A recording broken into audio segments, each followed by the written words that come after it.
Ryan is one of Arizona's frontier and least known mining sites seldom written about or visited.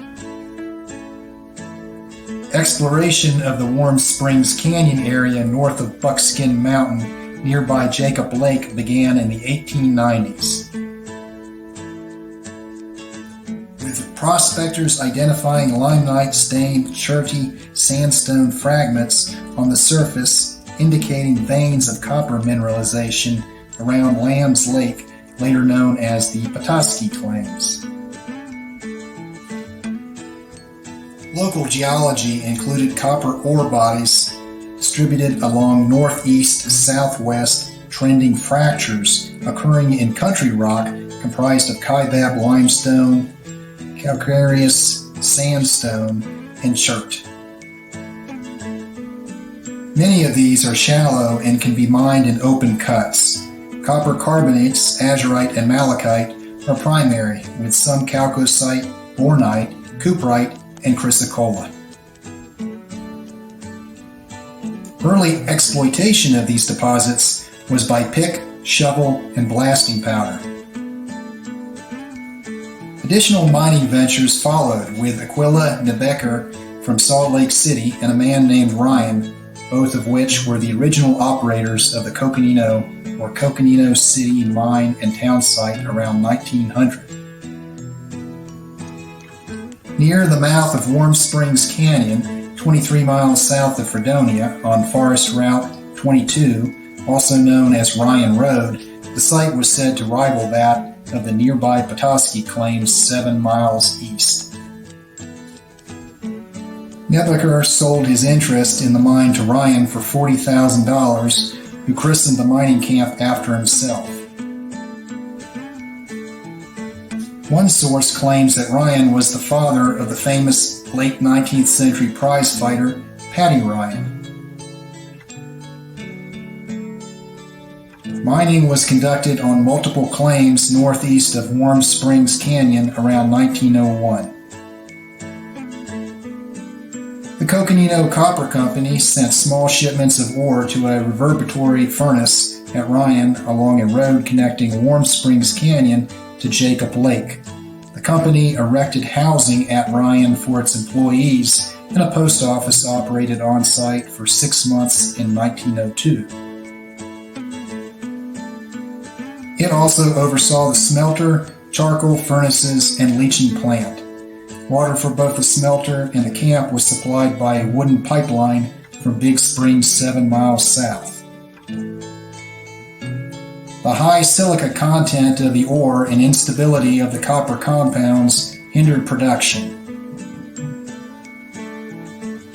Charles Dedrick was the mine superintendent of the leaching plant leased by the Esmeralda Precipitation Company, which consisted of precipitation of gas pressure in a collection of tanks containing steam coils and sulfur burners, with sulfur supplied from Beaver, Utah. The smelter was operated by C. Timmons, superintendent of the Kaibab Smelting Company. The Buckskin Mountain Copper Company acquired the property in 1907. It also attempted to gain a profit leaching the ore and locating additional claims. Only a few tons of ore were shipped by wagon from Warm Springs Canyon to Marysville, Utah, the southern terminus of the Denver and Rio Grande Western Railroad branch line, and onto the Garfield Smelter near Salt Lake City before operations ceased in 1916. Intermittent attempts to mine the area occurred during the ensuing decades, coupled with extensive stock promotion. The St. Anthony Copper Company, formed in 1928, mined the Mackin claims northwest of Jacob Lake.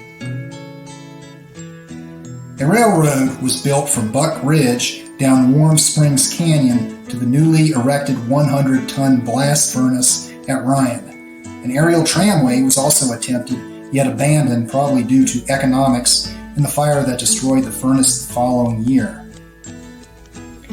1,000 tons of 8% copper ore were shipped to the Garfield smelter by truck and rail. During World War II, The U.S. government halted gold mining operations nationwide as non-essential to the war effort, which reduced the usual source of silicous flux from gold mines needed by copper smelters. U.S. Geological Survey determined sandstone copper-bearing areas in northern Arizona, including the Warm Springs and Jacob Lake mining districts, could be mined as an emergency source of copper-bearing silicous flux as dictated by high wartime copper prices. The Apex Mining Company renewed development of the Mackin and Petoskey Lands Lake claims.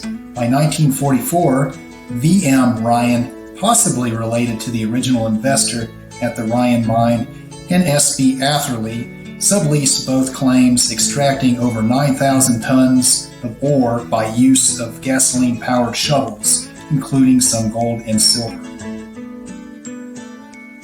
The conclusion of World War II saw a decline in copper prices combined with rising costs of ore transport and inclement winter weather.